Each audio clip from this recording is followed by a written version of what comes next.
நாயக்க வம்சம் ஈழத்தை கைப்பற்றி கண்டியை தலைநகரமாக கொண்டு ஆண்டாங்க.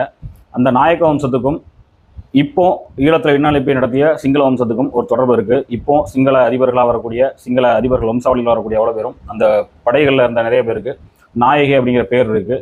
ஸோ நாயக்க வம்சத்துக்கும் இவர்களுக்கும் ஒரு தொடர்பு இருக்குது. அவர்களுடைய அந்த தமிழர்கள் மீதான வன்மம் அப்படிங்கிறது பல நூற்றாண்டுகளாக தொடர்ந்துகிட்டு இருக்கு அப்படின்னு சொல்லி கண்டி நாயக்க வரலாறை தொகுத்த நபர் ஒரு விவாதத்தை கிளப்புறார். இப்படி ஒரு விவாதத்தை கிளப்பிய நபர் பாரிசாலன் கிடையாது. நமக்கு எல்லாம் தெரியும், கண்டி நாயக்கர் வரலாறை தொடர்ந்து பேசுனது பாரிசாலன். ஆனால் அதை தொகுத்த நபர் வேறொரு நபர். அவர் சந்தேகத்திற்கிடமான முறையில் அந்த வரலாறை தொகுத்து வெளியிடுவதற்கு முன்னால் மரணிக்கிறாரு.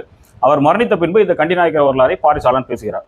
கெட்டிபொம்ம நாயக்க வரலாறை எழுதியவர் அதை பற்றி ரொம்ப பெருசாக பேச முடியலை. ஆனால் அதை பாரிசாலன் பேசினார்.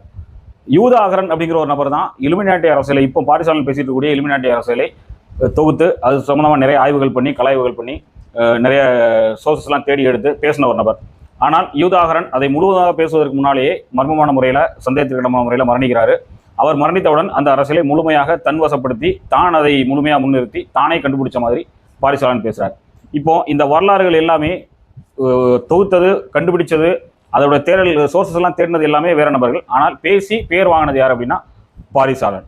பாரிசாலன் இதெல்லாம் பேசுறதுக்கு எப்படி இந்த பின்னால் இருக்கக்கூடிய கட்டமைப்பு அனுமதிச்சது?